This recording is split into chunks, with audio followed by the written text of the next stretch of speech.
Jason E, what is going on, dude? We're gonna get started here in just a second, man.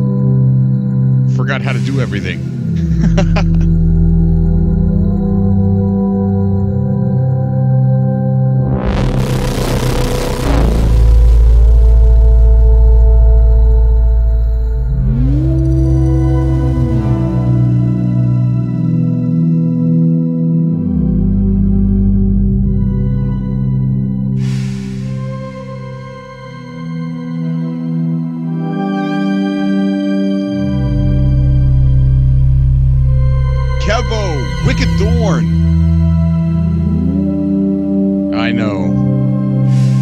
So ashamed. I am. But there's a reason for it. Natalie, what's going on? Martin Requiem, what's going on, dude?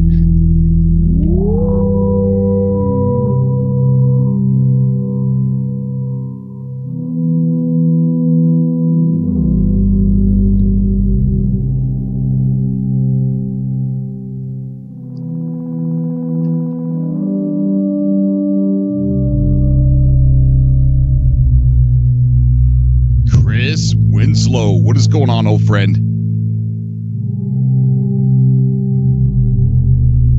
Sly Pig, what's going on, man?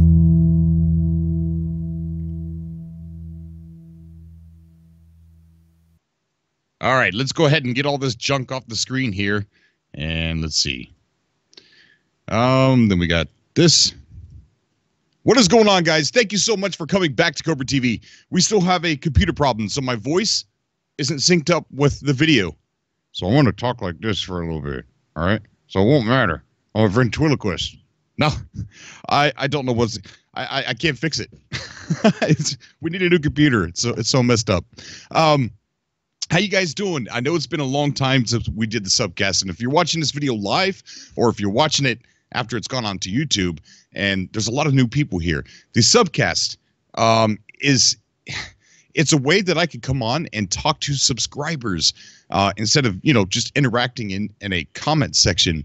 You could also come on the show and talk to me and tell me about your YouTube channel. Tell me about the games that you're excited about and things like that. And, the Subcast it's the thing I take most pride of on the YouTube channel here. And so I hope to hear from you guys. If you want to call in, add me on Skype. The link is down below. It's LpoLi1622. Add me on Skype. Come on the show, and we could talk about No Man's Sky. We could talk about Star Citizen. We could talk about the game Everywhere. I'm telling you guys, that's a sleeper. It's a sleeper. No one's really paying attention to it too much, but it's going to come up and take the world by surprise here soon. So I'm super excited about Everywhere. And then, we could talk about identity, or talk about something that you think I've never even heard of.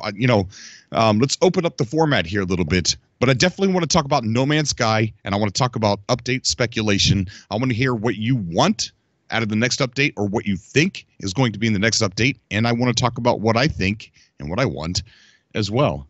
We got Wicked Thorn in the chat. We got Kevo, Glue Frog. How you doing, guys? Colt is K5R20. What's going on, dude? Man, it's been a long time. Been such a long time. Yeah, Sean. No Man's Sky 1.4. Update speculation. So, yeah, Hank, it's been a long time since we had the Subcast. Partly because work. Oh my God, I almost lost my job in the process. So I had to really put my head down and focus on the job. The things are starting to balance out, I think. And what I'm going to try and do is maybe, and I'm not promising anything, like doing the Subcast like 5 days a week from 6 to 7 at the very least. So I don't know. We'll see. We'll try it at first. We'll try it for like 2 days a week, and then we'll try for 3 days a week, something like that. All right, so if you guys want to come on the show, just go ahead and message me on Skype. Pop on. I'm a little bit lonely right now. I have no co-host. Oh yeah, I would like to thank, I got a couple new Patreons who are who have the reward tier to come on and co-host the show and on the Subcast. So if you have that reward, make sure you message me so we can get you on the show here. And I want to thank everybody who's been supporting over on Patreon. Such an amazing thing. We also have brand new shirts before we get into No Man's Sky and Star Citizen. And I tell you what, right now, to start up a conversation for later, if you call in, Subsumption is probably the biggest thing I'm most interested in when it comes to Star Citizen. The artificial intelligence behind the NPCs is something groundbreaking that they're going to try and do. So Subsumption is my favorite feature so far for Star Citizen. But another thing is a lot of people bought some of our last shirts and they were a little bit messed up because the logo was too big and it was too loud. So now we have a little bit more contemporary shirts, and I'm going to put them up on the screen here. Smaller design, simple, and we got them in white. We got them in let's see, black, maybe. Yeah, there's black.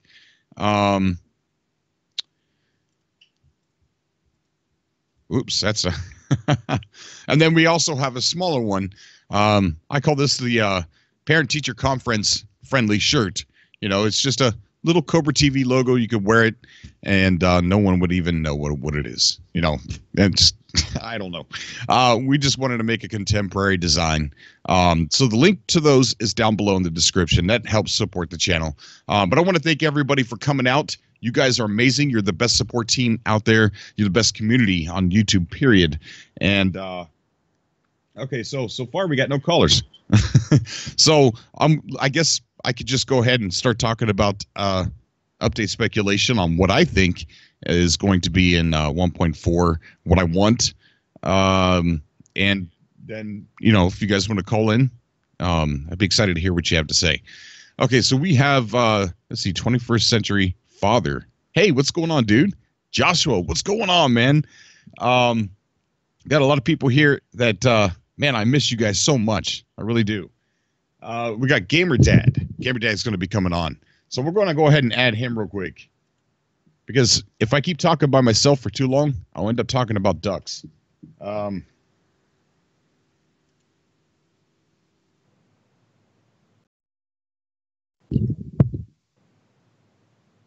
right, so we're going to get Gamer Dad on the show.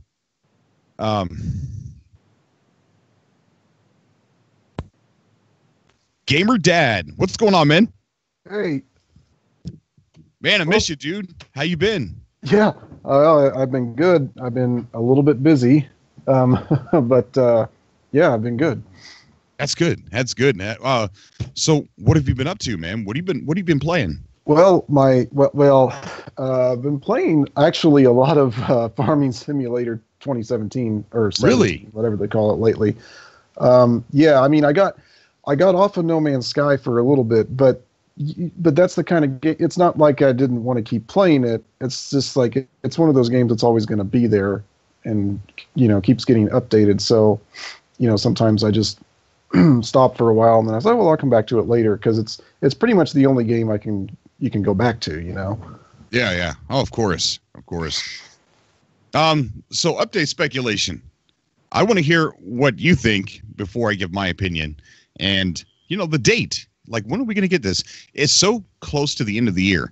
We could be looking at a Christmas update so that way they can help sell more games. Or are we looking at just a New Year's bang, almost like the anniversary bang? Well, I would think Christmas time, but you never know with these guys. Right. So I mean, I would... Actually, it would have been better for them to actually have done an update maybe just before Thanksgiving so they could hit Black Friday. But, you know, I don't know how they think about that stuff in Europe. You know, if it's the same as, you know, how we look at it here in the States, you know, because if it's not, then they may have a totally different marketing plan for it, you know? Right. So I'm not that I really don't know too much about how they I mean, maybe it's the same. I don't know. Do you know? No. All I know is, we got a pattern that we can kind of follow, and it just seems like we're at that precipice. Yeah, I think they need to do something, but it took them a while to put together Atlas Rises. Well, I think that was done on purpose because they wanted it to be an anniversary. Oh, right. Yeah. And then there was also the ARG, which I think we said before that was actually, it wasn't really over. Well, I don't think it is. Not everybody, not all 16 packages were sent out. And Emily said she'd be back. Nobody's gotten their Atlas level 4 passes yet. Oh, geez. Oh, really? No. Wow. No. Okay, not a single person. And that leads me to believe the real reason why I think we haven't gotten the level 4 passes is because it has something to do with the update. So, and the ARG. I really feel like they're going to have, I wouldn't say it's something huge like before, but I think a little bit of flavor of an ARG that's going to be used with the Atlas passes, because they said that the classifications of the Atlas, the classes of the passes, are going to mean something.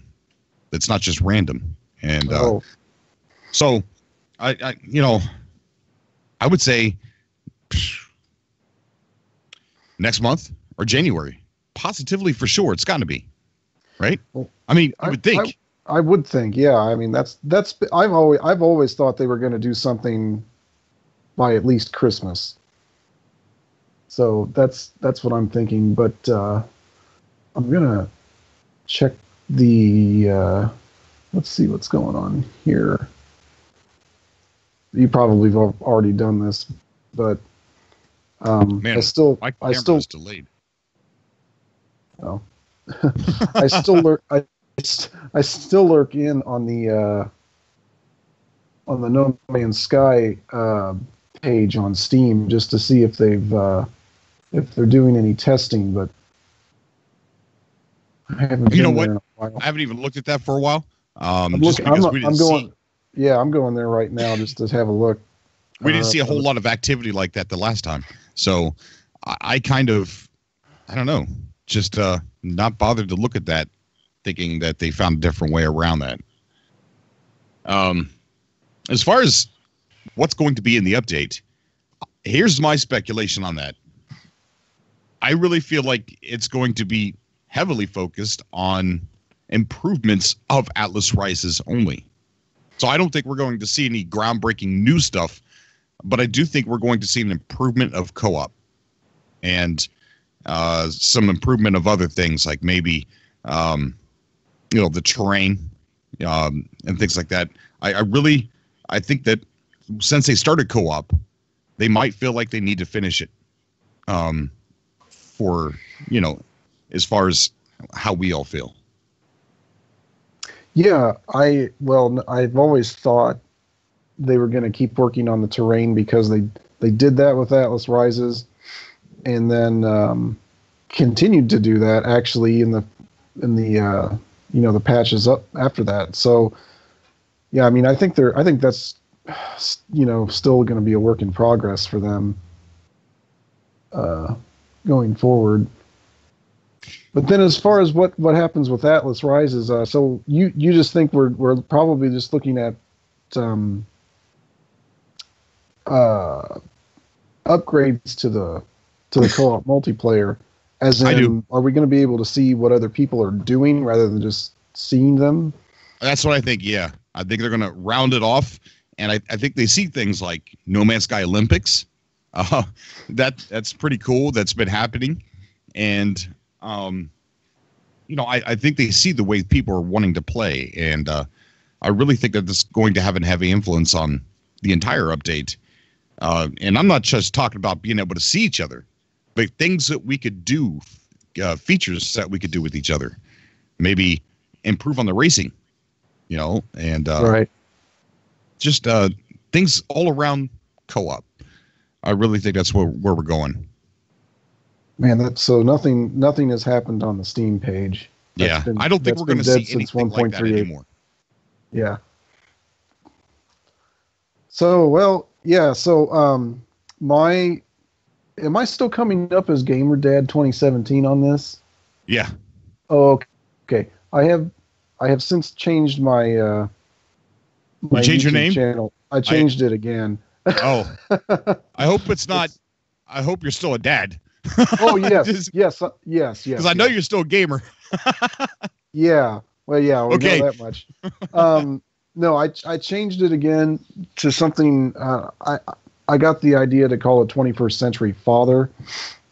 Ooh. Because, you know, I do more than just play games, even though my channel is kind of video game centric at the moment. Okay. But that's just because there's not a whole lot else going on for me right now. Yeah, our baby was just born a little over 3 weeks ago. And so, yeah, that's just been what I've been dealing with lately. All right. Well, that's cool. What kind of games are you putting on there? I have, well, there was a lot of No Man's Sky. Mm-hmm. And there was, boy, it's been a while since I've actually done a video, to be honest. I've done some things with retro gaming. Like I have a new kind of a retro gaming setup here where I've got my PlayStation 2, my Nintendo 64, and my Super NES all hooked up in a entertainment center I built. So I did a thing about that. I wanted to open up my Super NES to see if it was a one chip, and it wasn't. Slightly disappointed by that. Do you know what that means? No. Well, apparently the Super NES. I know we're going way off of indie developers here, but apparently the Super NES Model 1, you know, the original boxy looking thing, Right. had a few different designs for the main chip, and one of the designs was just called a one chip, where they sort of combined all of the functions into one thing. I don't know, it's kind of hard to describe, but apparently this particular design is what ends up looking best on the TV screen. So what you do is you buy the special screwdriver bit and you open the thing up, and it says right on the board what sort of that chip was used on it.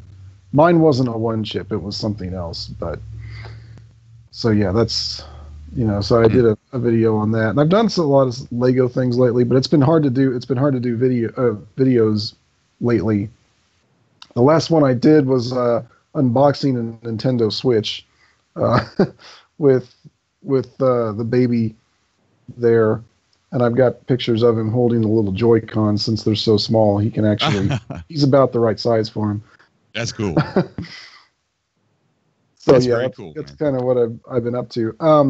Now, when you started talking about Star Citizen, and I remember coming across that on Steam a while back, and has that been on there for like a long time? And I'm not sure. I backed it and played it like, I don't know, 2 years ago. Okay. And so I don't know if it went through Steam or not back then. I don't know. Yeah, I'm not sure. Did you see the latest presentation? No. What? I just oh my gosh. I know. Where have I been? You got to look at it. You got to look at it. I'm telling you, brother. You got to go look at it. Oh, wait a minute. I must be thinking of another game. What are you talking about? Well, it wasn't called Star Citizen. It must have been called something else. But anyway, so it's not. So Star Citizen is not on Steam then. I'm getting this confused with another game. What game did I mention? Well, you didn't. It was Oh. Yeah, you didn't. I was just, when you started talking about Star Citizen, I was like, oh yeah, I remember seeing that on Steam. And it's not Star Citizen. It was Star something else. I must be thinking of. But anyway, yeah. So no, I haven't seen that. So I mean, I hate for you to regurgitate stuff, but yeah, I don't. I'm not sure what that is now. Dag, Okay. now I'm bothered. Now I'm bothered by what that other game was that I saw. Now you got me interested, and I want to know. I just interviewed a developer. Right. Huh? Yeah, I did see that. Yeah. Yeah. On your channel. Yeah. It's truly amazing. I mean, he's making a galaxy that is to scale, that is going to be difficult. Like in No Man's Sky and Star Citizen, when we go to land on a planet, it's just, we're just thinking, how cool is it? This seamless transition between space and the planet, and then we find a good place to land. With his game, you're going to have to program your spaceship, like with end-game mechanics, and know the atmosphere composition. You're going to have to know the gravity of the planet. So you're going to have to be able to scan these planets to know how to approach entering the atmosphere. How much speed are you going to need? And it's going to be No Man's Sky style as far as first-person game. And it's going to be, you've got a spaceship, and you got to figure out, it's like we can't explore space. At least right. In Galaxy 4D, you're going to be able to, and realistic as possible as well. We're talking about gravitational pulls between planetary bodies. We're talking about temperature appropriate planets. And we're also talking about, these planets are actually orbiting. When I was talking to him, he said something about, we were talking about day and night cycles, and he said sometimes you'll have night in between daytime, because say you're on a moon that's a satellite to a gas giant, and you got your normal daytime, but then the gas giant passes in front and creates a night, an eclipse. Right. So it's nighttime, and then all of a sudden it'll be daytime again. And these are not in-game times. He said that there was one planet that he was on that had a 90-hour day and night cycle. He said there's some planets that are tidal locked to where they're always night or always day. It's insane. I cannot wait to play this. Wow. Yeah, that's a lot. Right. Yeah, so I mean somebody said similar to Elite then? No. Far from it. Far from it. Yeah. Well, I'm still looking. I'm trying to find this other game that I was talking about, and I can't remember. That I couldn't remember what the heck it was. Oh dear. What? So yeah, I mean, right now, we started covering Star Citizen, and some of that is just, I'm learning about it at work. If I am alone, I put the headset on and I listen to Chris Roberts talk, all night. Mm-hmm. And I've been hearing some amazing stuff. Like the Subsumption is probably one of the most interesting things I've heard about Star Citizen, to where he was saying something, one of the developers, was it Chris Roberts, was saying what they're going to be doing is, say a pirate NPC attacks you. Well, they want to make it to where it's written in the code that pirate will remember you, and say he flees. So say he flees, and because you almost took him out, months later, they said they would like for him to come, you guys to cross paths again, and he remembers you, and the interaction will be as such. Months as in game time or real time? Real time. Oh wow. So it's it's kind of like an extended Nemesis system from Shadow of Mordor. Yeah. But I think they're really going way more in depth with it. But that's the first thing I thought of was Shadows of Mordor. But Subsumption goes even beyond that.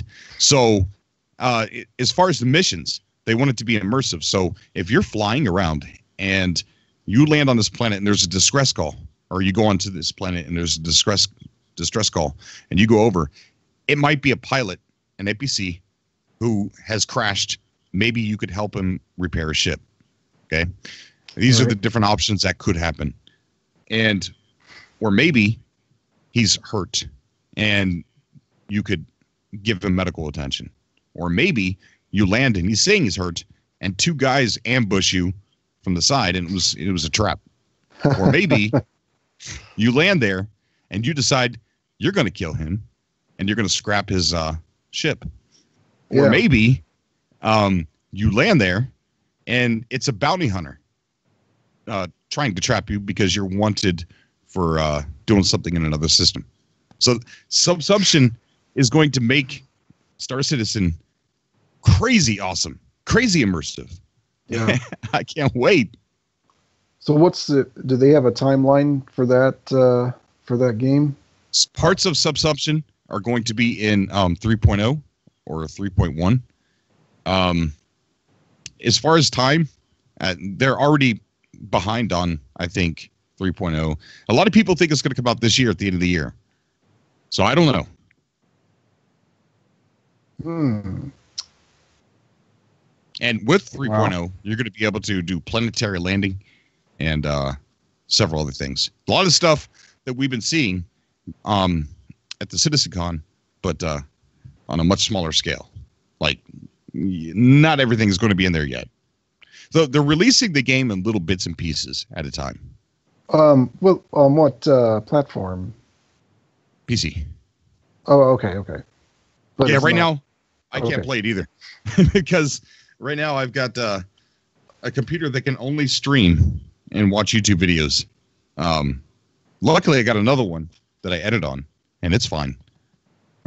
Well, yeah, and that's right. I remember you said you lost your GPU because you spilled coffee. Is that still not replaced? You still don't have a new one for that yet? Right. Yeah, it's done. It's still here. Oh man, that's too bad. Well, Christmas is coming up. Maybe Santa Claus will. Yeah, maybe. We'll see. I got quite a few kids to buy Christmas presents for, so I don't think there's going to be anything left for me. Oh, well, that's all about the kids, right? Yes, it is. It really is. Here it was. It's called Star Made. Star Made. Oh, I've got that. Yeah, that's on Steam. Yeah, that's what I found before. It looks like it's voxel based. I didn't. This is what I was looking at before. And oh geez, yeah, you would not be able to play this right now because of the requirements. Oh, Star Made. Yeah. Yeah. Yeah, me and Bookshelf Gaming, I don't know if you remember him. We used to play that years ago. That was fun. Okay, so we got Dovakin says, think you need a great damn PC for Star Citizen, man.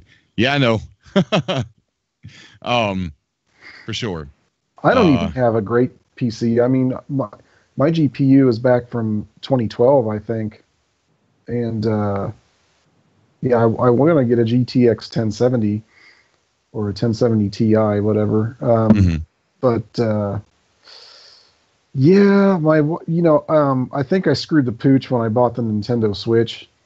I just when the Mario game comes out, all of a sudden I get impulsive. So when I did that, I come home with all that, and then I start talking about a new GPU, just like, you're not getting any more video game stuff. So there we go.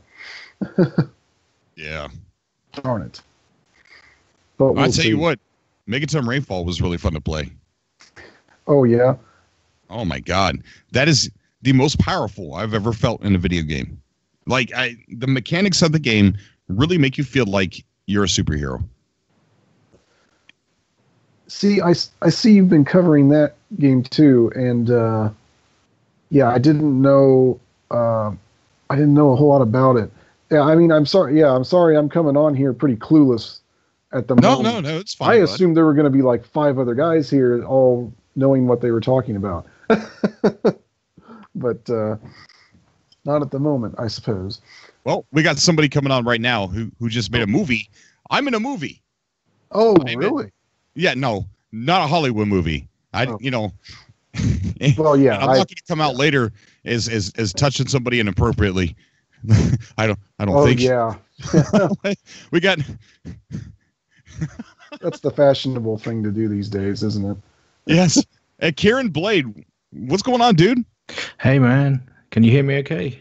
I can hear you perfectly, this man. Is good. Hello, Cobras. I was just telling everybody I'm in your movie. And did that go live? It's not live yet. It's not live yet. I was planning to release it tomorrow about 7 p.m. GMT, which would be about, 2 o'clock EST? Yeah. Yeah. So I can't wait. Yeah. So I there's a bit of a time delay between where I was watching and where I've joined. So I didn't. Did you explain anything about it? No, not entirely yet. Go ahead, man. Let's talk about the movie. But then I want you to, because you're a lot more well-versed in the verse of Star Citizen than I am. And I would like to talk about Subsumption, if you know a bit about the topic, because I think that's the most interesting part of Star Citizen for me. But let's go ahead and talk about your movie first. Yeah, sure. Okay, so I've been taking some of the subscriber magazines that they do for Star Citizen, and they've been doing them every month since 2013, something like that. No, that sounds like that sounds like it's too far in the past, but yeah, wow. So at the end of every Jump Point magazine, where they've talked about the tech that they're building and whatnot at that particular month, they put a story at the end of the mag, and when I started looking at these Jump Point mags, I thought, I can't be bothered to read all of that. It's, I'd like to know the lore, but I just don't often have time to sit down and read stuff because I'm quite busy a lot of the time. And then I thought, I'm going to turn that on its head, and I'm going to actually do readings of the lore to save everyone else the time to have to go back through all of the old Jump Point magazines and read all of the lore, that they could just put the video on and listen to the story as it unfolds. And I set one up for the very first Jump Point issue from way back when, which was called Whisperer in the Dark, and it went down quite well with the community. And so I thought I'd carry on. And I've now done the second Jump Point mag, which is it's actually a 2-part story. And your good old Cobra here has joined on that video and is one of the voice actors, along with Sausage Fingers, Sausage Fingers Gaming. I don't know if any of you guys know Sausage Fingers at all. I remember that name from somewhere. I can't remember how, but I was recently on that person's channel, but I just can't place it. Yeah, I mean he's a variety, YouTuber, game YouTuber, and so am I. But I haven't had an awful lot of time lately because I've got a near 2-year-old and we've got another one imminently due. So time is familiar. Yeah. So yeah, congrats, Gamer Dad. Oh, thank you. Same to you. Yeah. Thank you. Joshua in the chat asked me if I could talk a little bit more Galaxy 4D. I will. We'll pick up that conversation again. We just got done talking about it a little bit, but we'll talk about it more. Real quick, while we got Kieran on the call, I definitely want to get into Star Citizen and talk more about his movie and his plans for the future and stuff. Yeah. But yeah, Joshua, we will get back into it. Okay, so so basically, we've done the second story, which is a 2-parter, and Cobra and Sausage Fingers are in on that, and that will go live tomorrow. So if you fancy listening to some Star Citizen lore, go and hit the channel, sub if you feel inclined, and then you'll get notified when that one goes live, and you can hear Cobra in action. Yeah, go ahead and comment into the chat so that way people can see your name and click on your profile. Yeah, it's this is me. Hey, random bit of info here. I guess that new Harvest Moon game came out today. Oh, really? I guess it's not very good. Mm-hmm. I've not even heard of that. So how was my acting, Kieran? It was pretty darn good, actually, for a first crack. I did actually have someone else who wanted to do it and messaged me, and I sent him over the script, and then I didn't hear from him for ages. And then he sent something back, and he basically just blatted out all the lines in one go, no retries, and it just, there was no effort at all. Oh. And it was like, he's kind of missed the mark there. I don't understand why they offered to do it if they weren't really going to be interested in actually performing. So, right. But you and Sausage Fingers both did a pretty top-notch job. I mean, this is all pretty amateur, and there are mistakes, so forgive us for those. But I'll be better my second time around. Yeah. There's not a lot needed, for improvement. To be honest with you, it's pretty good first hit. Awesome, very awesome. But yeah, we hope you enjoy it, and I'm going to hopefully continue on with these lore readings if they prove popular. Oh, it's popular with me. I love it, so I'm definitely going to watch and want to be a part of some more of them. But I also want to talk to you a little bit. If we can message each other on Facebook sometime tonight or tomorrow. I want to talk to you about something. Yeah, sure. But Subsumption, I want to talk about that because I think that is for a lot of people that aren't really paying attention to Star Citizen, but just kind of really don't know Subsumption. And I think it's one of the most interesting parts about the game because it's going to create so much immersion. Yeah, I mean, they do over at CIG like to use new words to describe certain features that are not necessarily new, but what they're doing is taking it to the next level. Yeah. Because like we were talking, it's one of the features that like the history, where an NPC can remember you for later, is kind of used in Shadows of Mordor. But they're taking it, like you said, they're taking like features and putting them on steroids and taking them to the next level. Like, look at procedural planets. They took that and took it to the next level, and they're doing the same thing with everything, man. But let's talk to everybody about Subsumption, what that kind of means. Okay, so I'm going to be perfectly honest with you. I don't know a huge amount more than you already know. To be perfectly honest with you, but essentially, it's seriously beefing up the AI in game to cover a whole range of NPC activity and scenarios. It ranges from their interaction with you, their interaction on their own with random bits and bobs, their own assignment to do tasks milling about while they're not being interacted with, and it even goes down as far as how they navigate around other AI and actual players, like moving out of the way or gradually moving to the side as you would tend to do when you're walking down the street towards someone. Mm-hmm. So yeah, it covers a whole range of tech really under one banner of Subsumption, which is essentially AI. Right. And and that interlinks with their new dynamic mission system that basically will keep you busy with missions forever and a day. Right. And quite varied as well. I mean, it's not going to seem like, well, from what they say, it's not going to seem like it's going to be the same mission over and over and over and over, just with a different AI or an NPC. I think the sentiment that they've put across is that you won't ever really do the same mission ever again. You do it once and you will probably never see the same kind of arrangement of activities together. Right. How that actually works out in the future is another thing. Mm-hmm. Tom's asking, what kind of ship do I have in Star Citizen? I just have an Aurora. about the $45 package to get in. But I haven't been able to play it for a long time. Yeah, you need to get yourself a nice little, obviously if you get some help from your supporters, I think a 1080 or a 1080 Ti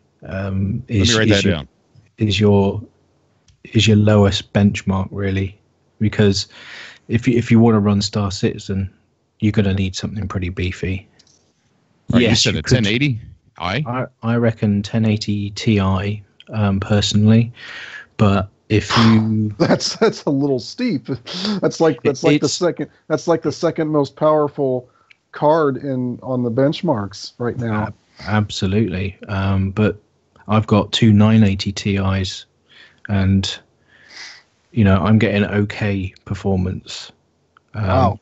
Because what you have to understand is that Star Citizen is CryEngine on steroids. Well, so didn't they just released a Bug Smashers video where they fixed a lot of that performance. So a lot of the frame rate issues that clients see are related to netcode and server locking. So there's an awful lot of stuff that goes on the server to correlate everything that's going on all of the clients. And so the server becomes the bottleneck, especially in the PTU environments, which aren't the full live environments, because there are less servers to cater for those environments.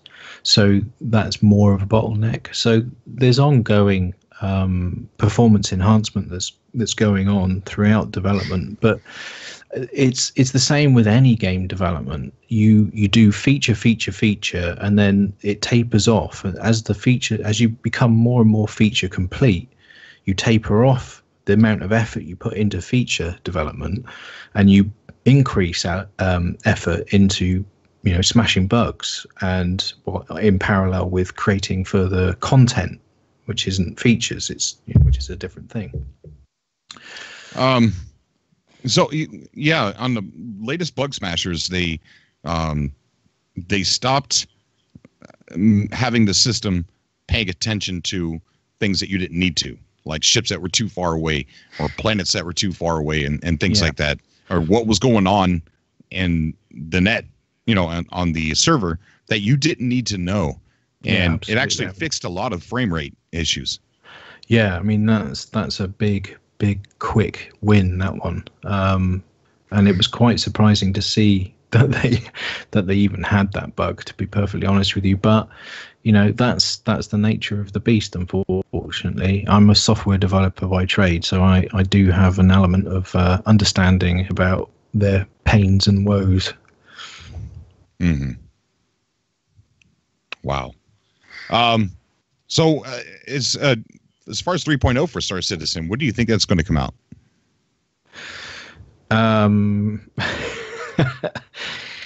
Yeah. Okay. A lot of people are mad about that, right? I see it everywhere. It's like, wait a minute. I know, and it's okay. It's okay to be upset about it, but these guys are trying new things, and that darn Chris Roberts, man, he'll see something, be like, oh, I want that in my game. Okay, well, we'll put that down for development for next year. No, I want it in 3.0. Okay, yeah, I think, guys, let's start over. I think what happened was at the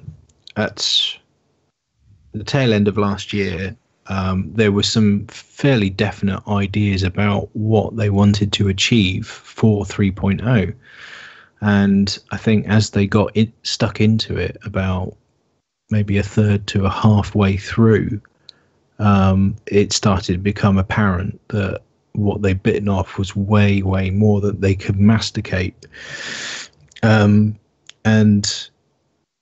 yeah, I think, with hindsight, if I were in Chris's shoes, I probably would have said, you know what, things aren't moving along as we wanted them to. So what we're going to do is we're going to make 3.0 a release that has X, Y, and Z in it, and then split JK and I out into 3.1 and then pick up the pace again after that. And I think that would have probably alleviated a lot of angst about such a long delay. I mean, it's been over 10 months even getting to Evocati, and first wave PTU isn't happening yet, and that's probably not going to happen given that there's so many tasks and bugs that still need to be sorted out before first wave PTU happens. I don't even know if it's going to be by the end of the year, to be perfectly honest with you. But it's one of those things. I can wait. You know what I mean? Just let them do the job. Let them do it right. There's plenty of other games we could play. This is absolutely, and this is the thing, right? What they are doing has never really been done ever before, right?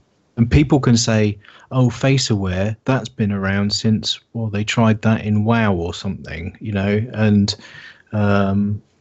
having dynamic mission systems, that's been done in this game, and doing that's been done in that game. Yeah, but no one's brought it all together in one game that you can walk around in the first person, get in a ship from a space station, fly all the way to a planet, land on the planet, do stuff on the planet, then get off that planet, jump to a different system altogether, and have the same experiences in the level of fidelity that that they're doing it. NMS was the first to give you that kind of experience, but it's unfortunately it's not a scratch on the surface when you compare it to the level of fidelity that you're going to get in Star Citizen.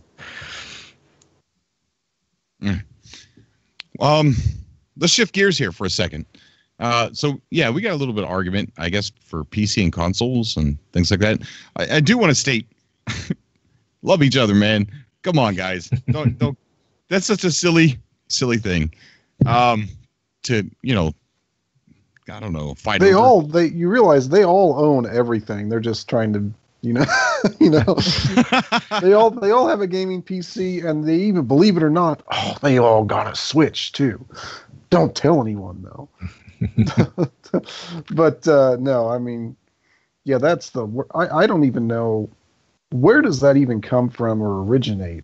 The so-called console wars. I don't know.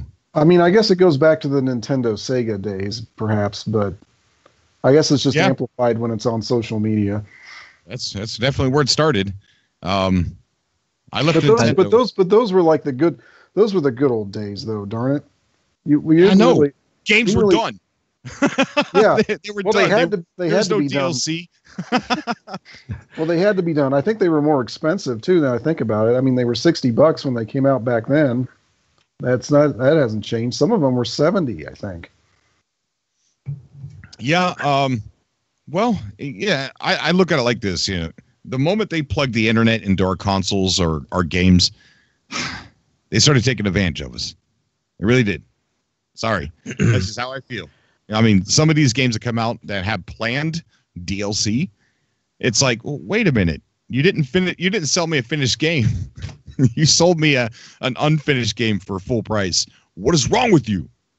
Right. Well, yeah. I mean, yeah. But nobody agrees with me on that, so I'm just gonna. Well, no, I think they did. No. Here's the thing: they did agree with you 10 years ago. But it's been going on for so long, it's just become a regular thing. Yeah. And now the big complaint is loot boxes. That's the big thing right now that everyone's complaining. Everyone's sending death threats and whatnot over. And the thing is, unfortunately, I mean, yeah, there seems to be a lot more backlash to that now than there was with DLC when it first started becoming a thing. But, I have a feeling that, with the 2K guy coming out and saying, oh, I want microtransactions in every one of my games, I don't think that's going away. I think that's going to become commonplace. I don't like it, but I think it's a matter of balancing, right? And Yeah. some publishers / developers go completely overboard with it, and others implement it a tiny little bit to the point where it's actually disappointing. And it's quite a difficult thing to get right and balance. I mean, I've been having a go on Battlefront 2 today and yesterday, and it's just it just feels all about the unlocks and, you know, building up credits to unlock stuff and getting stuff from the loot box things and praying and hoping you're going to get something half decent. And on the flip side, I've been playing Destiny 2 as well, and that is quite the opposite. I mean, you go through that. I've got I don't know, quite a number of exotic items that I didn't really have to work that hard for, which is a real juxtapose to, you know, compared to, you know, scratching a living from loot boxes in Battlefront 2. So balancing is a massive thing. I just want to quickly go back and say Chiff Monkey's right there. Elite Dangerous with the Horizons update, I think that got released momentarily before No Man's Sky did. Because I was saying, you know, I was comparing Star Citizen to No Man's Sky there, but yeah, Elite Dangerous kind of did the planetary landing thing first, I think. But it's just not very detailed. Someone in the chat is suggesting that AAA games are too cheap. I almost agree with, well, I guess I don't know the economics of game development, but I would think he may be right because... Hang on a second. Okay. No. Okay, most of the games have gone digital, which means production costs have been cut. Well, and you were right. So the games have gotten more expensive rather than press. Cheaper. So they didn't pass the savings on to the consumer. So I don't want to hear that. Okay. I think the problem is that games of yesteryear took a lot less time by comparison to develop. The techniques and stuff that are in play now require so much more effort in the 3D modeling, so much more effort in the texture mapping. And then you've got things like photogrammetry, which is new techniques to kind of get realistic looking things like rocks and trees and stuff. And there's a whole dark arts to this stuff that takes an awful lot of time to develop, get right, tweak, and all the rest of it. I mean, arguably, photogrammetry makes things a bit easier for you, but someone had to develop that, and so there's an upfront cost there. Yeah. And so, and as we've seen with Star Citizen, you know, they've got what, $164 million of backing, and it's taking a long time, and they've got what, 300 to 400 developers, right, or 300 to 400 staff, all working toward that goal. Yeah. And you know, it just takes a lot of time, and this is where the real cost is in game development. It's the sheer amount of time, man hours, to actually get a game out, get it tested, fix the bugs, test it again, fix the bugs, test it again, and you go on and on and on, and it just, you fix one thing, it breaks 10 others. Well, I think a lot of the AAA developers here need to pay attention to what's going on in the indie scene.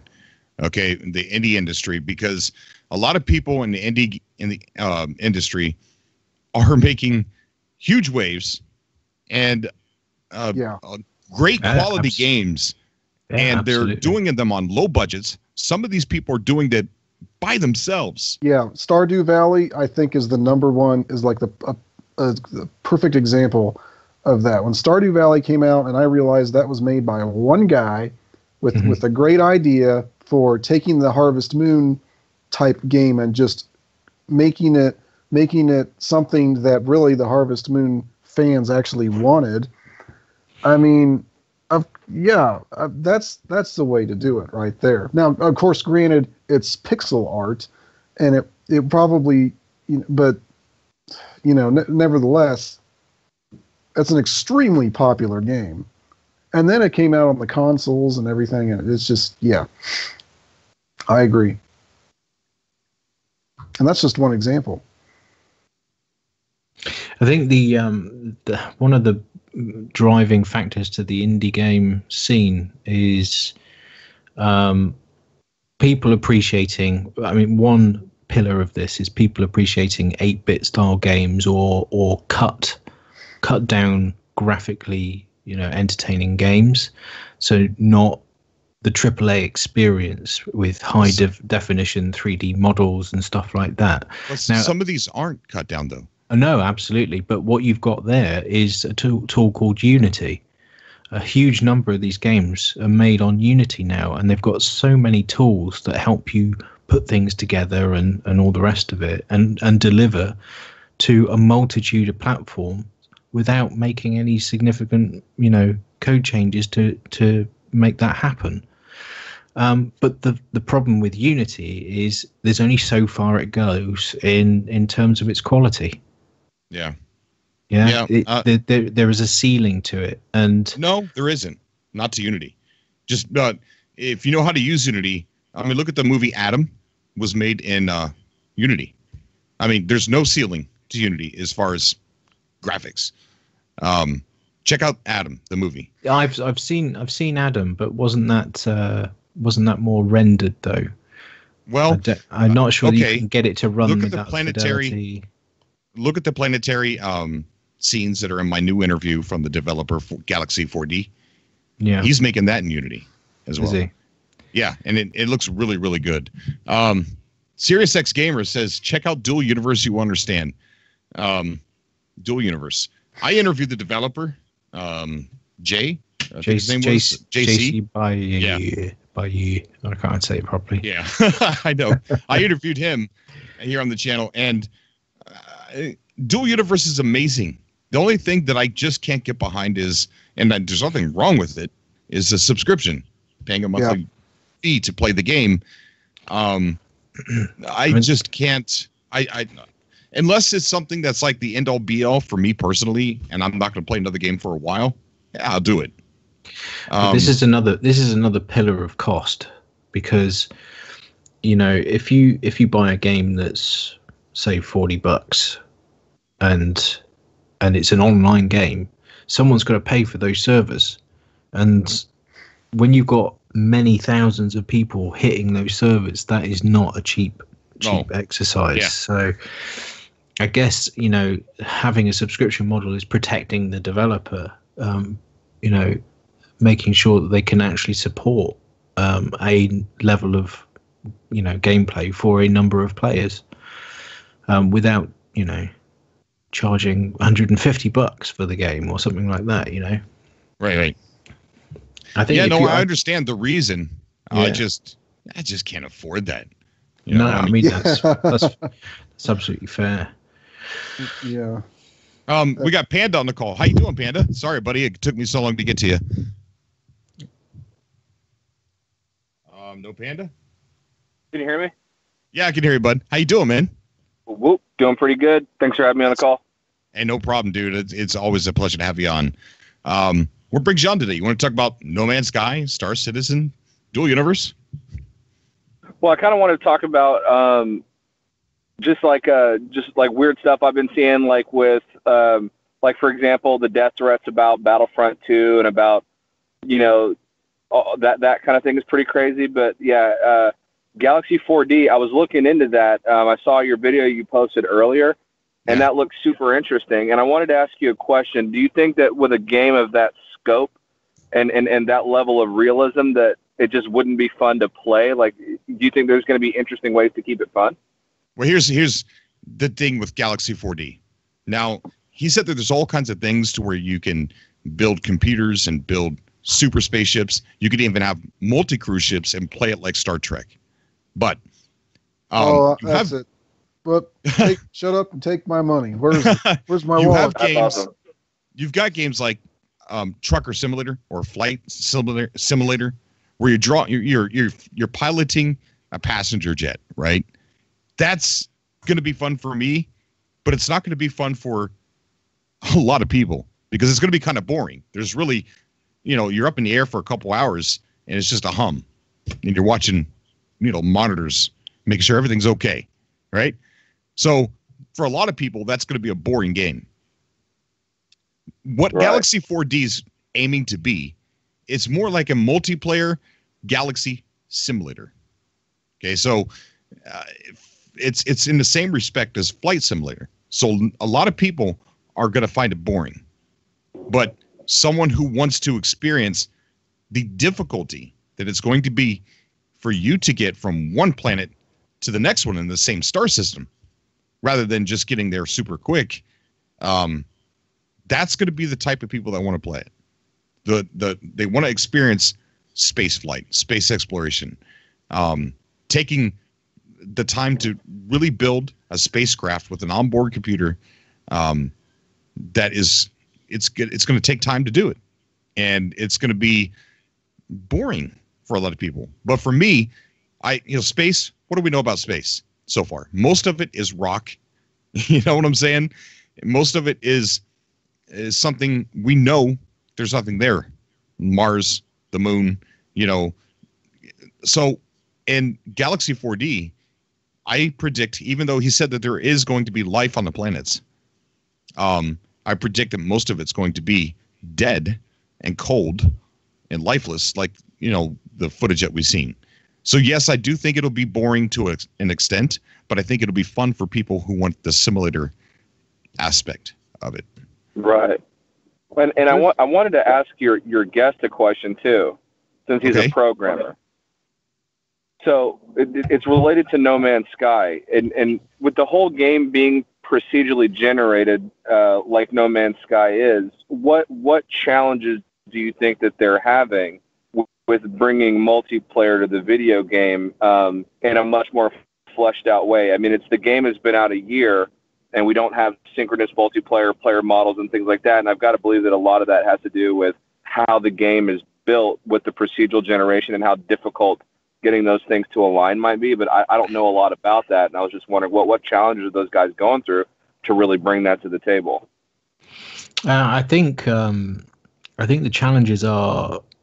Last I heard, because I'm going to have to be perfectly honest here, I haven't cracked open No Man's Sky for quite some time now, and so I haven't seen the latest update. So, but if from memory, the other players are just like orbs of light, right? Yeah. So with an orb of light, you don't need to be worrying about what limbs are doing, what direction someone's facing in. So you cut down a whole load of net traffic. And also with the procedural tech, the algorithm,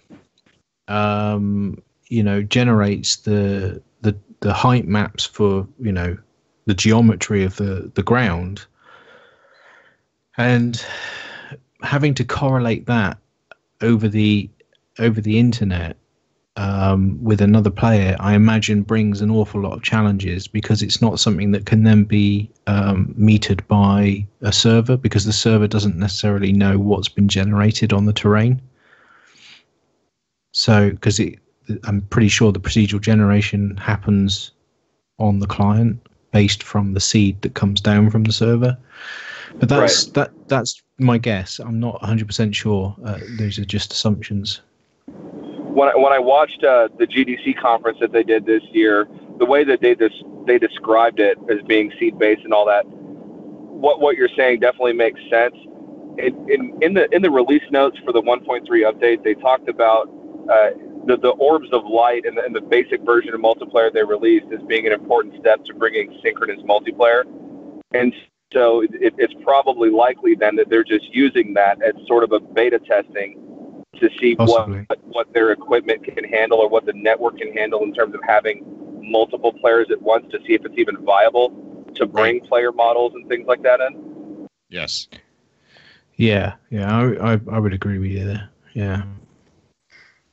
And I really think it's going to be, the update is going to be 100% focused on that, to flesh that out. Because I think, if I was Hello Games and everyone screamed about not being able to see another player, right? And I was one of the loudest ones. And all of a sudden, you give the wisps the orbs.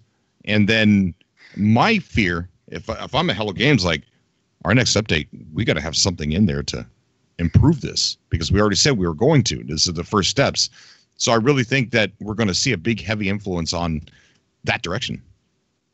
Well, I think you're right. I think the next update is going to be exclusively multiplayer based. Like it's pretty much that's all it's going to be. I feel like there's a lot of people were expecting it sooner, and I agree with them with that. But it couldn't have been easy, and I thought it would maybe be important to ask somebody who's kind of familiar with the process of doing something like that to a degree. Could kind of help justify the amount of time that it's taking. And at least they didn't do it cheaply. They put a storyline behind the orbs. I mean, they didn't just throw it in there. Oh, I know. That was pretty cool how they did that, how they incorporated that. Now, this question is for Kieran. VFX artist. Does that have anything to do with maybe creating avatars for you to see of other players? Well, I would have thought so, yeah. You basically, it's any kind of 3D model of VFX would create, I would imagine. Okay. Because they were also hired for that position. Who No Man's Sky were? Yeah, right after the Atlas Rises. Right, yeah. I mean, that would make sense. I mean, the other thing they could be trying to work on is potentially procedurally generating the characters. Ooh. That might be something they're trying to do, which might explain the delay. But I'm not going to put words in their mouth. It was just an idea that literally just came to me. Yeah. Because they procedurally gen everything else. I mean, the flip side to that is they would have you create how your character looked. So that would also entail a bunch of development that needed to happen as well. I really think it wouldn't fit the lore really that we have, but I think a cool thing would be to let us choose which of the races we would want to be. I really do. Because I would love to be a Viking. I want to be a Corvax. Do you? Hacker. I think the player is another. I'm not sure the player fits in any of those. No, absolutely yeah, not. But it would be cool. With the 1.3 update, it pretty much verifies the player is not any of the core races. Right. But it would be a neat idea to be able to, like if you're like if multiplayer comes out and there's like a death match setting, you could choose to be a Viking warrior. So I mean that would be awesome. But yeah, sure would. You know what would be really cool? To make a 2D side, like a 2D fighting game and have all the characters on, Corvax versus Viking, and have some of the other alien creatures in there that you could pick as a fighter, like the Lasher plant. That'd be cool. The carbon whip. My mind, man. I was just Professor Dimension 99. Thank you so much, dude. You're a Cobra. I don't know. That's what needs I don't know to be why I the said next that. update. I've got PTSD from those Lasher plants, man. I hate those things. I know. Well, I think they need to add Either more. give me a bunch of that. different kinds, or right, like add a big variety of them, or like just take them away. They're rather annoying. They should have created some kind of lore for that, because they're on every planet. You know what I mean? So there had to have been some. Maybe the spores attached to your ship, and people have accidentally spread them throughout the entire galaxy. There's got to be some lore for them. How could they propagate on solid rock? Because on one of those dead planets. They are the most highly evolutionary species in the universe. That's why. The carbon whip. Yeah. So that's the big joke then. The carbon whip is actually the enemy. That's the thing that's taken over. Yeah, right. It's not.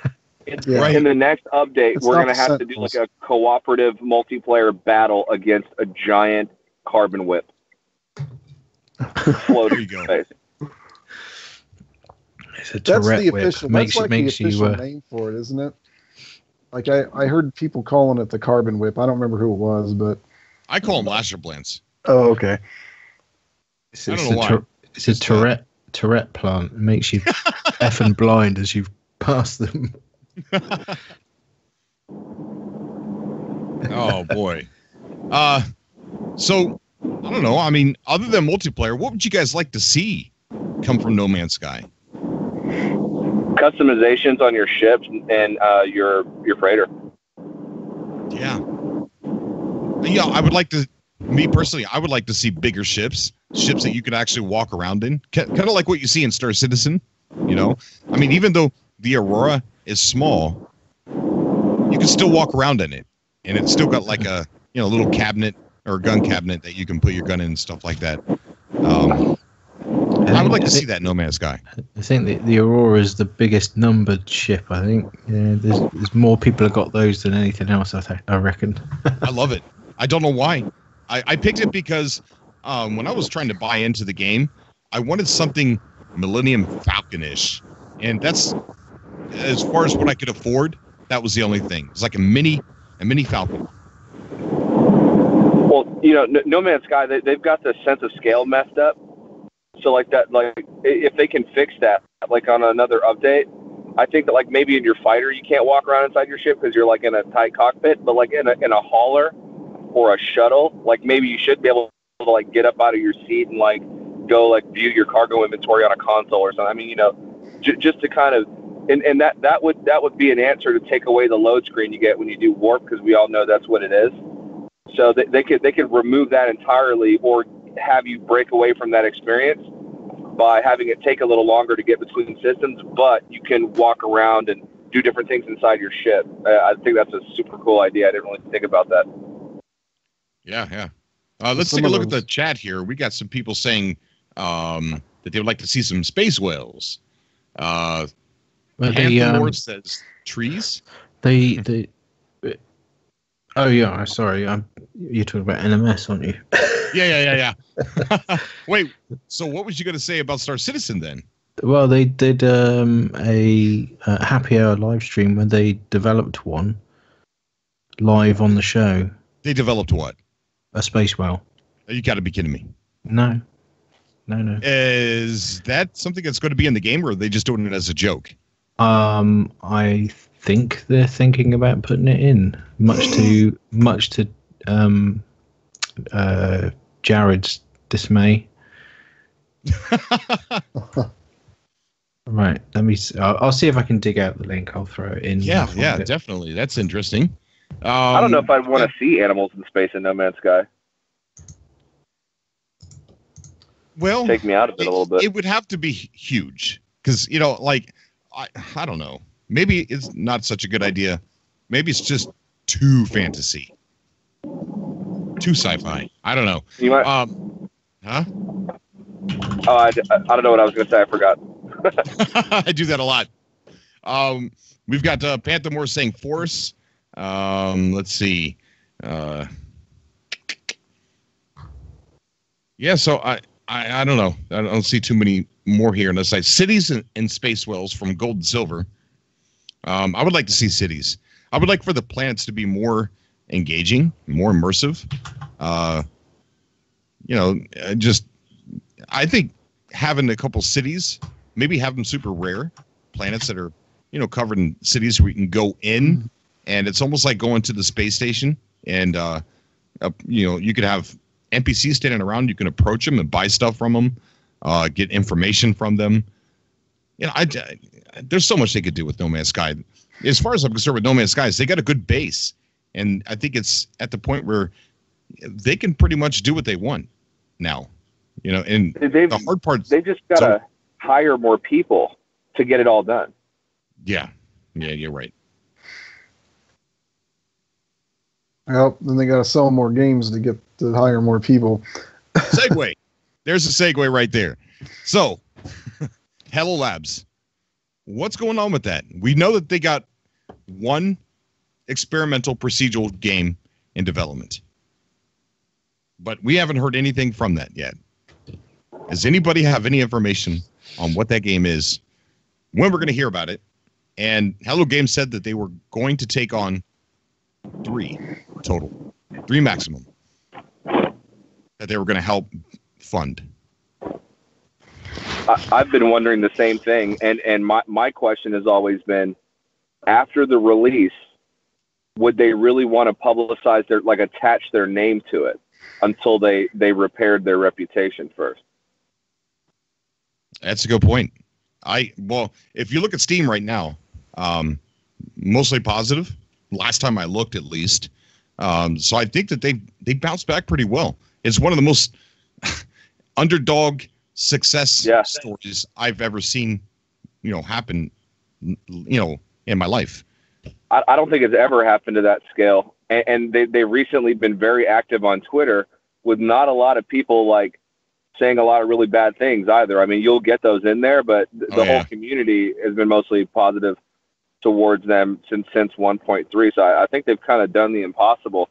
So we might start hearing more about Hello Labs, but I think in the early part of the game's release, they've just kind of not really mentioned anything, because I think a lot of companies or developers that might be working with them might not necessarily want that attachment right away.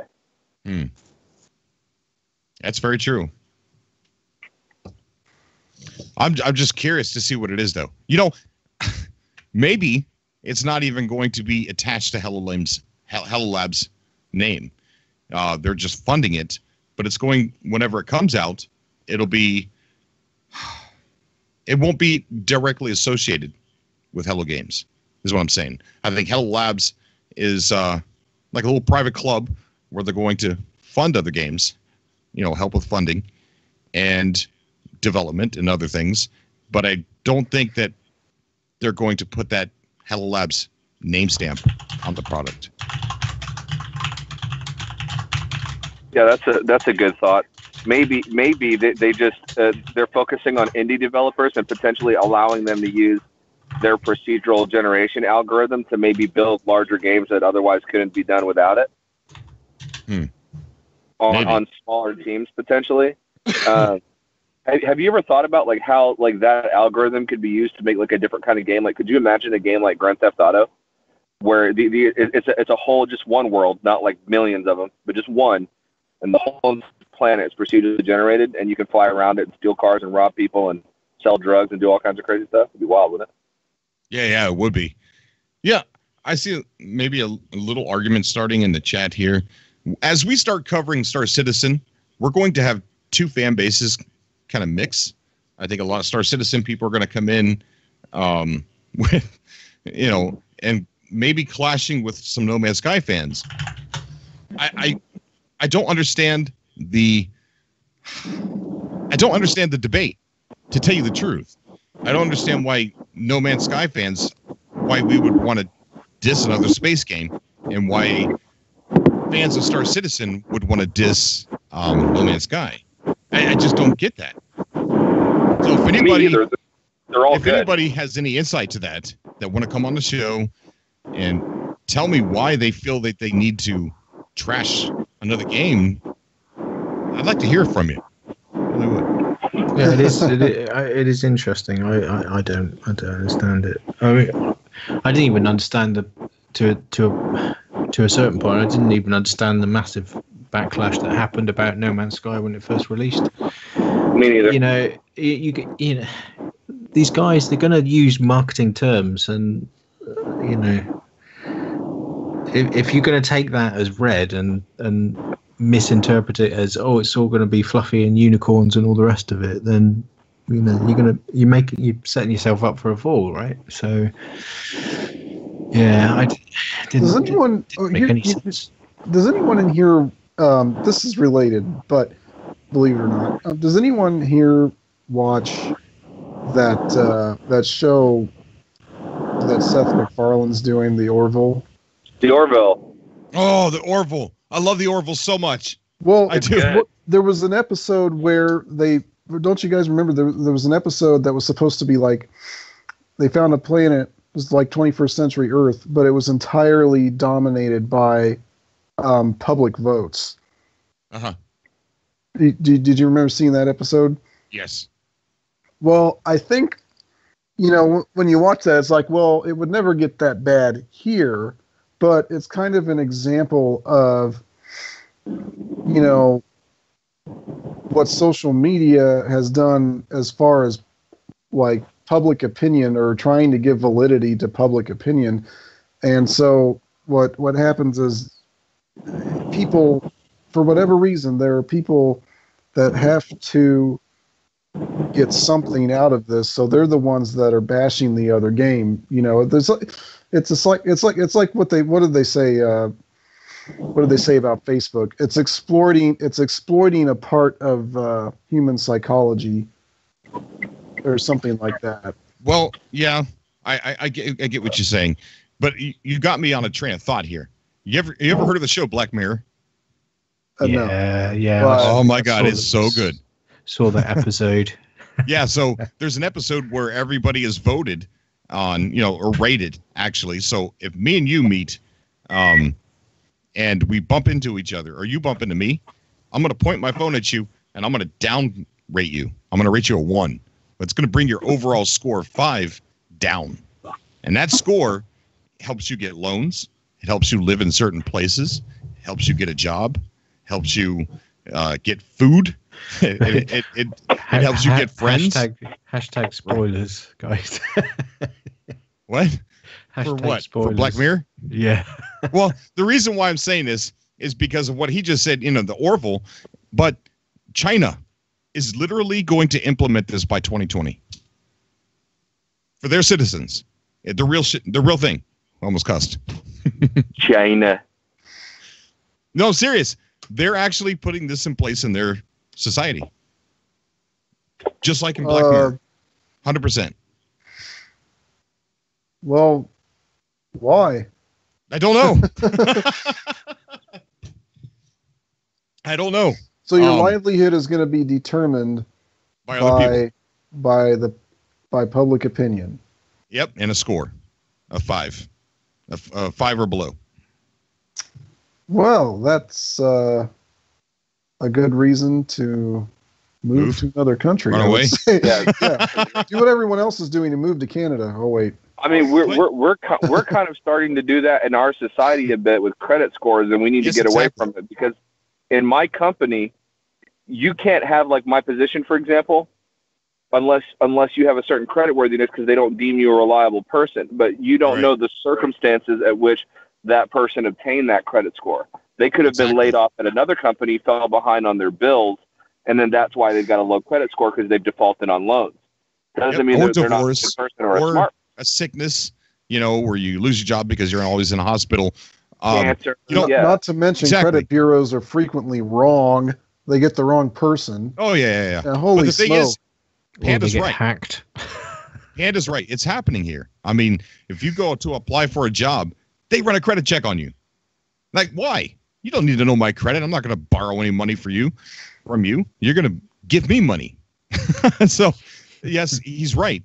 The credit score is essentially the Black Mirror thing, but on a, they're keeping it on the down low for now, but it's getting increasingly worse. It really is. It's starting to move into that. We must revolt. Fight Club.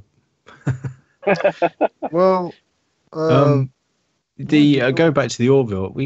I don't think we can watch that in the UK. Yeah. I've got Netflix, got Amazon. I don't think it's appearing on any of those. It doesn't seem to be coming on. It's on Hulu. Cody. Yeah, see, that's yet another bloody subscription, What, Cody? Cody's free. Just download Cody. Cody. That's all I'm saying. You could. That's all I'm saying. Google. You guys do the rest of yourself. Google it. Yeah, I have a feeling that's yeah. That sounds not entirely legitimate. Well, it is, but there's things you could do with Cody that even a dummy like me that can help you watch Orville. So, yeah, legitimately, we can't watch it in the UK, which is really annoying. Other than signing up to yet another blooming service. Chiff Monkey saying Hulu doesn't exist in the UK, so I that's an example of my ignorance there. I didn't realize that. But well, you know what? Hulu sucks anyway, and I'll tell you why. You can't do a darn thing with Hulu because they don't have a buffering method. If you're trying to watch stuff wirelessly, sometimes just depending on where you are and what kind of router you have, you'll get kicked out of it while the ads are trying to load. But nightmare. Yeah, so I mean it's not ideal anyway. We have trouble with it on this smart TV we have here in our house. So yeah, I mean it's until they get something like Netflix has a buffering system where if it needs to buffer, it drops resolution to 480p is what it looks like while it's doing that. Hulu doesn't do that. So they need to do that. But then again, Netflix is more expensive, so they just raised their prices too. Yeah. Right. Well, small price to pay for me to be able to watch Star Trek at any point I want. So, for without having to put a DVD in. Gosh, what's happened to us? I own all of these DVDs, but now I'm just too gosh darn lazy to put them in. I'm actually going through. I'm going through the very, the first series, the William Shatner series. Wall-E? The original series, yeah. Well, hey guys, we're probably going to be getting off here pretty soon, so I want to kind of, wrap up any conversations we didn't get a chance to talk about. So if you guys have anything with Star Citizen, No Man's Sky, Everywhere, you guys know that one? Never heard of it. Oh my goodness! All right, I'm going to talk about that real quick before I get off of here. And this will be probably the last conversation that I'll have, and I'll let you guys bring up whatever. But Everywhere, Leslie Benzies is making a game called Everywhere. And if you don't know who he is the ex-former Rockstar president of Rockstar North. They fired him because of I don't know why, really. But he's responsible for GTA 3, 4, 5, GTA Online. And now he's suing Rockstar for $150 million. Well, he's he's decided he's going to be making his own game, and he says that this game has never been done before, it's ambitious, and no one has tried this yet. And he said it's going to, if you like GTA, you're going to like it. But he said GTA is like 0.1% of what this game's about. I believe it. And this guy knows what he's doing. Leslie Benzies is the man. And he's opened up 3 new studios, one in Budapest, LA, and the other one in Edinburgh. And he's hired like crazy. He's very cryptic about what the game's going to be. But he said that he's going to blend real life and gaming and a simulation, and pretty much doesn't want you to know the difference. That's odd. And I was talking to somebody on my YouTube channel. He said, I don't know if it's true or not, but he says it's IT for the company that's installing equipment for the new buildings. I think he said it's in Budapest. And he said that he's talked with a few of the guys, and he said basically Everywhere is whatever you want it to be. So I don't know what that means. If you go to their website, their banner is space. But I don't think it's going to be space. I think it could be space if you wanted it to be space. But I know it's going to heavily revolve around social networking as well. So it's something to pay attention to, because, I've been trying to talk about it here and there, and no one's really paying attention yet. But it's gonna be one of those games that's gonna drop jaws. It's gonna change everything.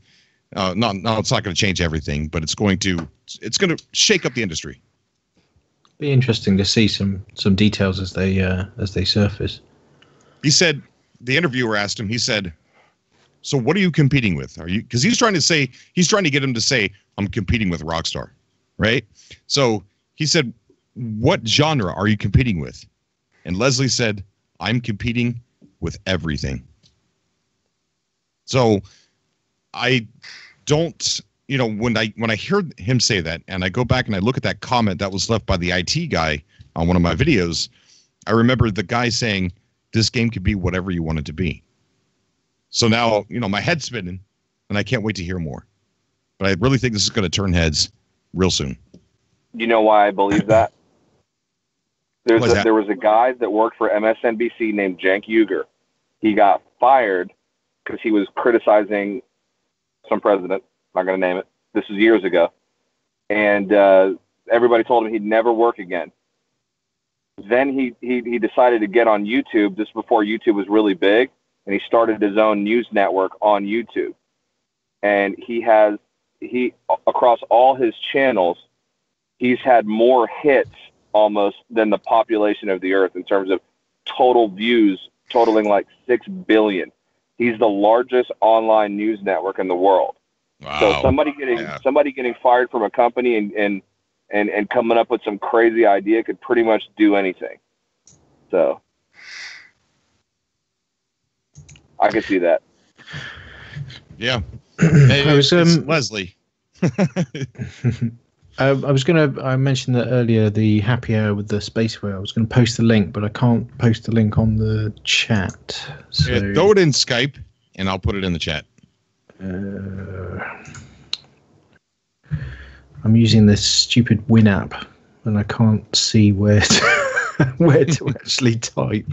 Ah, there it is. Right, found it. Yeah, I was going to say.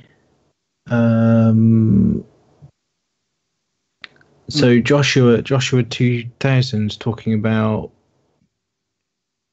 you know, what would you think about being able to land on small space stations on very large asteroids and be able to walk around the space station and explore the asteroid and mine rare resources? Which game are you talking about there, Joshua? Is that Star Citizen? Because I hope they do something like that in Star Citizen. What's that? What Joshua 2000 was talking about there? About landing on space stations which are sat on asteroids. Which would be kind of interesting because we haven't had any hint of that at all. Well, it'll have to be a rather large asteroid, but yeah. All right, guys, I think that's going to do it for our show. Does anybody have anything you want to add before we go? Well, not really. Panda does. What? Panda, what's going on, buddy? I play No Man's Sky all the time. If anybody wants to play with me, I'm always playing on PlayStation 4. My gamer tag is PandaPoopy1, and that's Poopy with an IE at the end, number 1. PandaPoopy1. Add me on PSN. I'm always playing, and I've got a pretty good group going. So awesome. That sounds you're good. in No Man's Sky. And Kieran, you talk about your channel. Yeah, head over to Blade of Akai channel, and you know, if you like what you see, don't forget to hit that old subscribe button. That'd be really appreciated. We got this lore reading kind of story from the Jump Point magazines that Cobra has become a voice actor for, and we've got Sausage Fingers from his channel. He's on there as well, so look out for that one. It's going to go live tomorrow, 7 p.m. GMT and about 2 p.m. EST. Okay. And Gamer Dad, 21st Century Father? Yeah, that's right. Yeah. Okay. And a lot of the times right now I'm just doing these videos for my own amusement, but I'm constantly sort of upgrading the production quality. That's kind of another thing I like to do, is try to make the videos better and better quality wise. I got a new camera, so I can do 1080p 60 frames per second, if I want. I don't really need 60 frames per second for that. But I've got a big backdrop here that I haven't even used yet in any of my videos. So it's I'm gonna try to get going again doing videos. It's been a couple of weeks since I've done anything of substance. So okay. So yeah. Okay. Chiff Monkey. Yes, I'm definitely interested in that. Go ahead and send me something either on Twitter. Message me on Twitter or message me on Facebook. We'll hook up and talk about that. I'm very interested. And Panda, you got a YouTube channel, right? Panda? I'm sure he does. Add him on PS4 and ask him from there. He'll be able to tell you what it is. It's just called the Hidden Panda Show. You'll find it right away. Okay, Hidden Panda Show. All right, awesome. Okay, guys, I think that's going to do it for today. I'm sorry about my voice not matching. It's something's not right. It's the computer. So if you guys would like to help, even if it's temporary, so we can get a new PC, there's a Patreon page, and What if I get a new GPU? I'll just send you my old one. How's that? Even though it's not going to be that great, it's better than nothing. I don't know what's wrong with this one. It says that there's no VRAM. It's probably a problem with your motherboard. Stuff on motherboards goes bad all the time. Like I lost the Ethernet adapter on my motherboard. I had to put in, a PCI Ethernet card to get internet on it again, and I mean stuff happens. Let me show you what it looks like when I try and run No Man's Sky, real quick. Oh, okay. Let's see here. Have you tried reseating the graphics card? I don't know what that. You mean take it out and put it back in? Yeah. Not yet. I would give that a go, and perhaps even if that doesn't work first time, take it out, turn the whole thing on, and then put it back, turn it off again, then put it back in, then turn it all on again. Just see if that might rejig something. All right, so what I'm going to do is, if you look on the screen here, I'll show you what it looks like. Maybe. Well, there'll be a few second delay. Hang on a second. Okay. I don't know if you can see that. It says the video adapter reports 000 gigabytes of VRAM accessible. For optimal performance, it's recommended to have at least 1.5 gigabytes of VRAM available to run No Man's Sky. Wow. Can you see that? Yeah, I see it. I mean, yeah. Is the system still detecting that the GPU is there? How do I look at it? Well, actually, let me ask you this: do you have your monitor plugged into the GPU or plugged into the motherboard port? Yeah, it quit working down there, so I had to plug it in the monitor in a different place. It's just not working then. Yeah. Is that why the monitor quit working? I would think so. Or that port? Yeah. If the port isn't working, then that means it's not communicating with the motherboard. Mm. Yeah. I mean, have you tried doing driver reinstalls and things like that? I did, but it wouldn't let me. Yeah, I would try. If they can't detect the hardware, I would try a graphics card reseat. Go through that and see if it makes it any better. Then the next thing is you can download something called DDU, like driver graphic. It's like a graphics driver delete utility. DDU, I think it's called. Okay. And that will fully remove any graphics drivers you've got for that card installed, and then beforehand download the latest driver for it, and then once it's cleaned out, then you can reinstall the driver, and hopefully, fingers crossed, it would work again. But it does sound pretty fundamentally wrong, to be honest with you. But those are a couple of things you could try just to make sure. All right, Natalie's saying to push the Windows key plus R and enter dev management.misc. Okay, let's see. All right, we're going to do this live on cam. Why not? Right. Windows, so we're a tech channel too, right? Yeah. Let's see. Dev, D-E-E-V, or D-E-V, MGMT dot MSC. How do you guys figure this stuff out, man? I think that's a command prompt thing. I don't know much about that, though. Natalie appears to be pretty resourceful. It's basically the shortcut to Device Manager.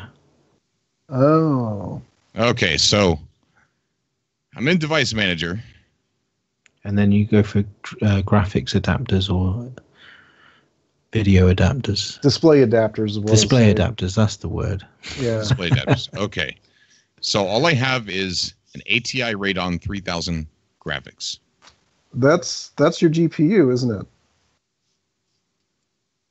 Is it an ATI card? Is it a Radeon? Yeah. Well. It says no drivers are installed for this device. Yeah, I download Catalyst drivers for it. Yeah, AMD. It's all done by AMD now, isn't it? Yeah. Well, speaking of console wars, don't get me started on the AMD versus NVIDIA thing.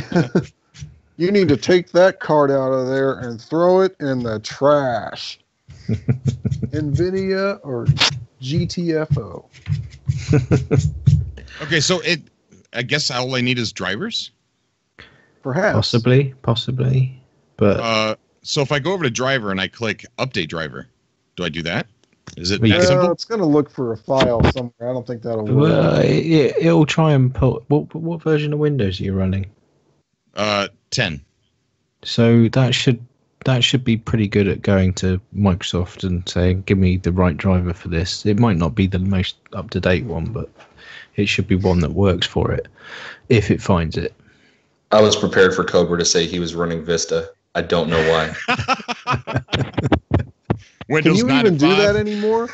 I'm running Windows 95. What are you talking about? That would be awesome.